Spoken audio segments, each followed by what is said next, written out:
Beep. What is up, ninjas? My name is Sam World. A good lead can make or break a track, but the crazy thing is when we listen to leads, we don't really listen to the little attention to detail that professional producers put in order to make that lead sound better than it is. How come your saw leads sound like caca and their saw leads sound amazing? Well, there's always little things at play. In today's video, we're gonna look at some of the tracks on the Beatport's Top 100 to see how these producers made their leads sound more interesting. Case study 1, Matroda, Saturday Love. Matroda released a track called Saturday Love. It's currently number 13 on the Beatport's Top 100, and it has a very nice, punchy lead.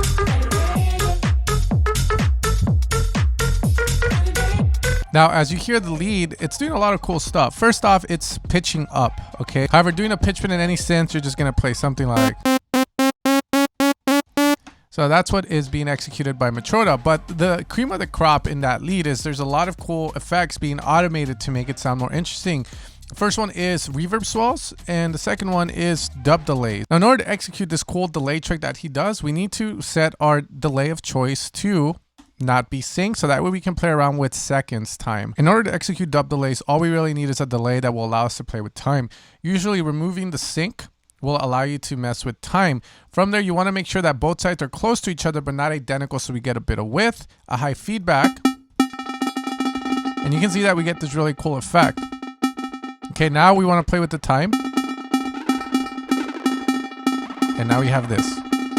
Okay, now from there we can play with feedback, which is controlling the intensity of the effect, how long it's going to last. And now you can see we have somewhat of a delay, somewhat of a reverb. However, we want enough delays to get the effect. And that helps create a lot of really cool stuff, a lot of interest. You can use this on mostly leads that are very plucky. It works really good. As for the reverb swells, all we really want to do is have like a huge reverb. And you're going to automate the dry and wet. Another popular alternative for this is to utilize maybe something like an endless smile or the bass clef washout, which is free. Case study number 2, Westend's Push to Start. Now, Push to Start, it's a sick track by Westend and Noizu. It's a simplistic track, but in all honesty, that track is amazing. Like I always say, a badass track you can play. You know, you're in your Jeep, you enter the intersection, you got all the tourists around on Hollywood Boulevard, and you bump it, and you go like, that's right, that's me. It makes you feel badass, and this track is the epitome of that, and I think it's a really dope track. Now, I'm not going to try and recreate the lead with this one, but what I find unique about the lead is the characteristics of it, the way it sounds. Anytime there's a lead, there's always going to be majority, like 99% of the time, it's going to be saws, right? Saws are amazing because even harmonics, man, they sound great. Who the fuck wants to use odd harmonics, you know? Cool thing about the sound is that it has this sort of quality. It sounds unique because of the space that it's in. So this is where utilizing filters like flanges, combs, these weird ones will come into play. Now, keep in mind the lead doesn't hit hard, right? But you're sacrificing the fact that it doesn't hit hard to give it a unique, what's the right word? Tone? Space?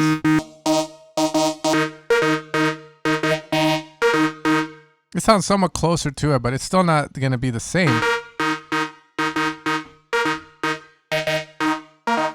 But notice how this is a weird filter to put on the lead because these are actual like changes that are occurring on the frequency of the sound. But the cool thing is now inside of Serum, what we can do is hold C. And once we have that, we can drag, and now we have this one shot. This is how I make a lot of the rave stabs as well in some of my packs. I'll design the sound with Serum, but then I want to utilize the engine, a sampler engine, because when you play it higher up with a sampler, it makes the sound play faster. And it gives it a certain characteristic that is just very hard to program in a synth.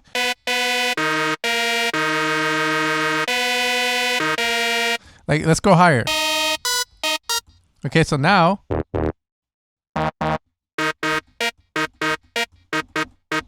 From here, the other cool thing the lead might have used is convolution reverb. Now, convolution reverb is the idea that some dude can walk into my fucking room. He likes the reverb in the room, so he records the reverb. And then he's like, yeah. And then he puts an impulse file into this software, which pretty much looks at the characteristics of the file and create somewhat of an AI emulation of it. So in the hybrid reverb inside Ableton, we have convolution on the bottom left. Let's put the blend to the left. These are interesting spaces that you can use for the sound.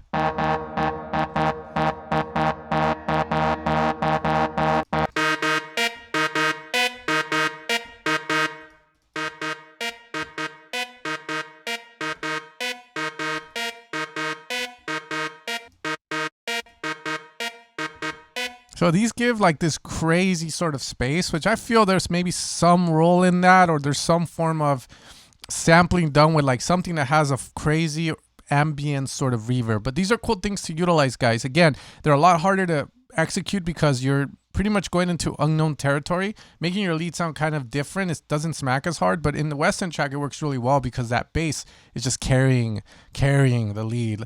Like a case study, everything you have done, the Meduza edit.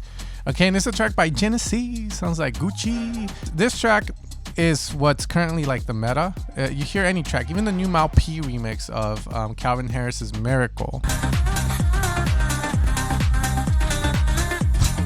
There's this fascination with LFOs right now, maybe made big by Fred again. You're gonna grab a sound and you're gonna pretty much utilize modulation on the volume to create the effects. And the idea is here, you got a couple ways to execute this. If you have access to the sound, you can try and do it to the level. You're gonna put that down, and then from there you're gonna do this, which is gonna give us a saw down. Trig mode, our rate is the speed, and we play. Okay, so it creates this effect. We can also do shift, hold to do this.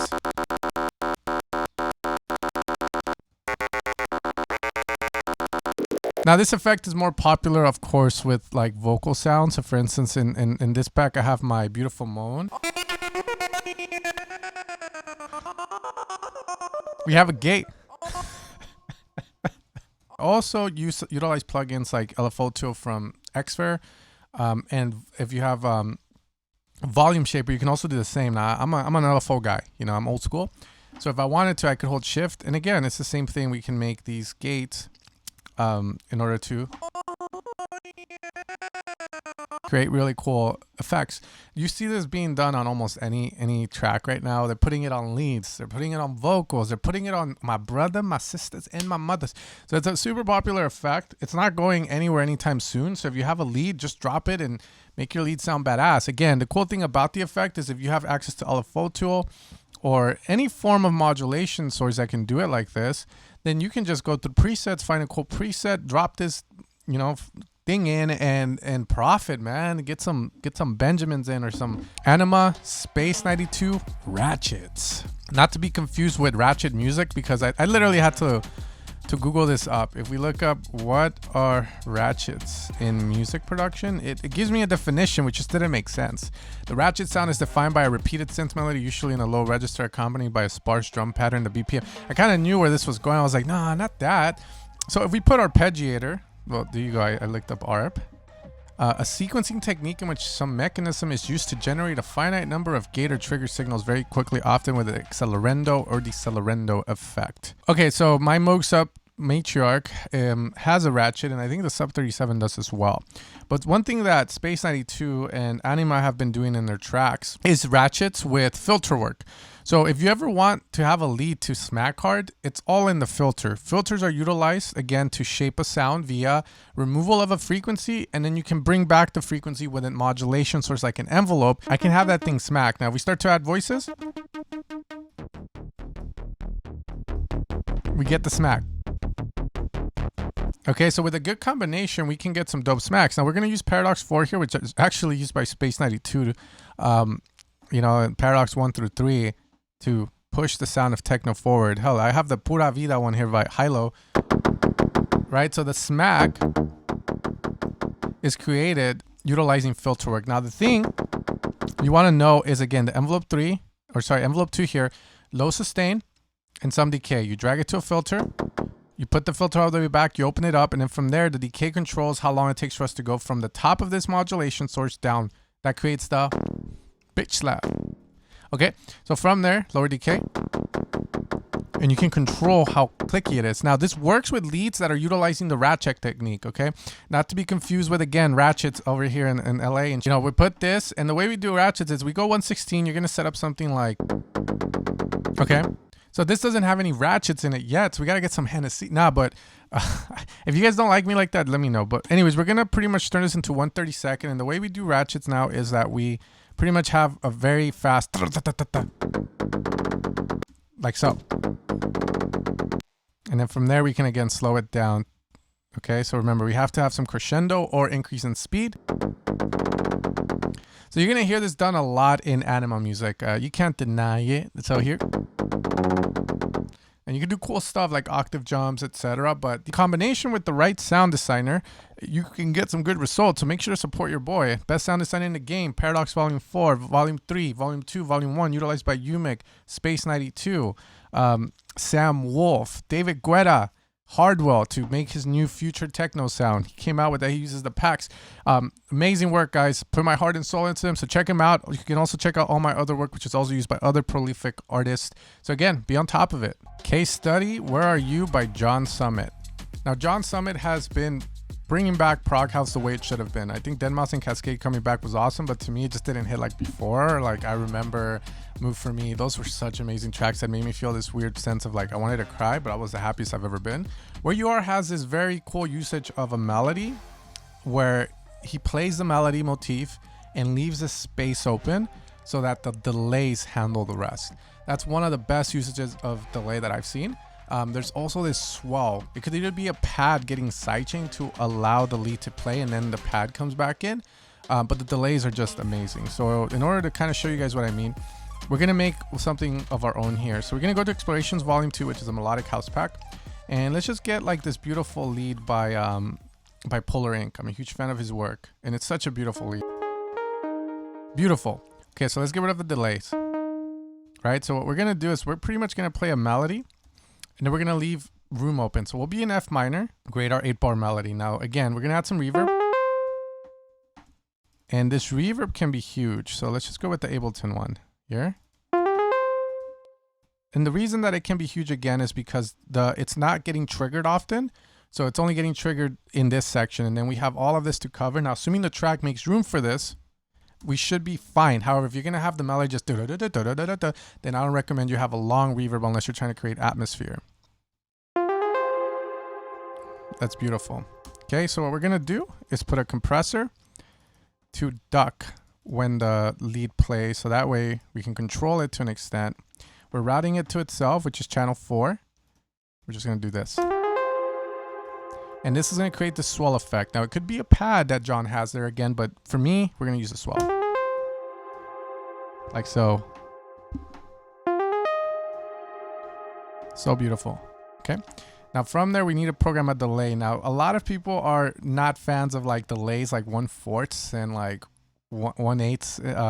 Usually I find 1/16 to be more popular, but that's because we're not giving the amount of space that's needed for them to shine. So let's try a 1/4 here. And let's send the melody there.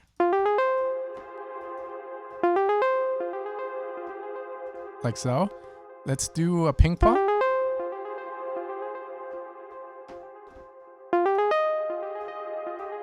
Okay, now let's move this to the left here. Now let's try 1/8. Let's make that be noted, not dotted. We don't want swing. Yep, and now the feedback controls how often that delay is gonna stick around for. So I want a lot because again, we have so much space open for it. Like so. Now from here, we can do stereo and change the right side by a few percentage so we get width still, but now we're utilizing the Haas effect to widen the delay.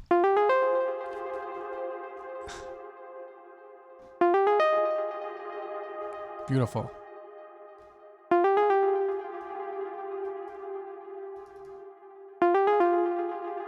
Let's open it up more. There it is.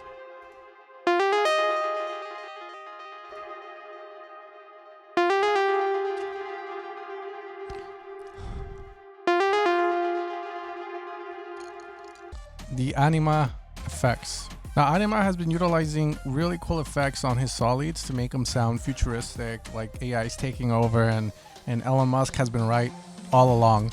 But the way that we do this is utilization of flangers with high feedback. So for instance, in Serum, we can grab a flange effect.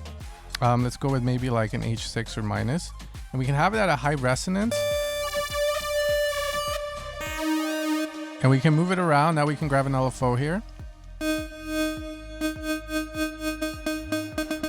Let's have it have a rate, so the LFOs that we talked about, or the transgate we talked about earlier. And we can start to move this guy.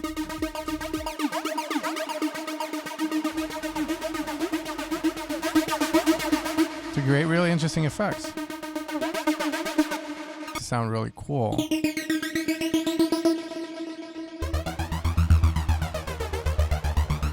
Here I'm changing the bend range, so I'm telling the synth I don't want it to go past one semitone to create this really cool effect. We can also go on the fine to create some cool stuff. Okay, from there we can utilize another filter here and shape that to how we want it.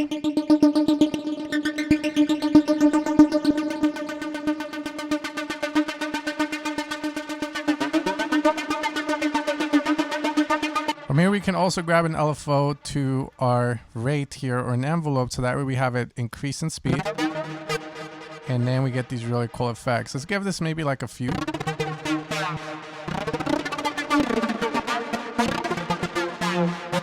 And let's make it higher. Create this with Ableton is the same exact way. Instead of using this, you would just use flangers at very high feedback rates. So we could go into pitch, phaser, flanger. The school buses are here. Go to flange, lower the time, high feedback.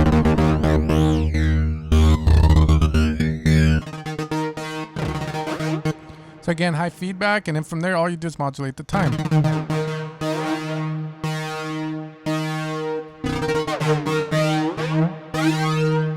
And you can do this utilizing the Ableton LFOs, or just going into the menu and automating. But these are really cool effects that come from experimentation and pushing these standard phaser, flanger, kind of cheesy effects a little bit further. But when you utilize flanger at high feedbacks, it creates this sort of comb effect to it, which makes it sound metallic. So if you ever wondered, how can I get my sound to sound metallic? Flangers at high feedbacks is one of the ways to do it. And this is how some of the professional artists on the Beatport Stab 100 make their leads sound more interesting. Basic leads that you have access to, but they just push them a little further with the usage of effects. If you guys enjoyed the video and learned something, consider supporting the channel over at evilsounds.com, where you can find all of my sound design work. Some very big prolific artists have used my work, like Hardwell, A-Lock, Mal P, Space 92, Westend, Deeper's Purpose, David Guetta. A lot of variety, and again, I'm just here to provide you guys with the knowledge and the sounds you need to make the music that you want. If you guys want to further your knowledge further, consider watching this video I made on LFO leads. If you like the Anyma section of this tutorial, then you will love this video, as I take it from beginner to advanced for you guys to teach you guys how to make LFO leads, which is what Anyma uses a lot in his music to get those really cool effects. By the end of it, you should be an LFO master, making dope leads like deadmau5 did back in the day with his LFO chords, as well as Anyma. It's always happy producing.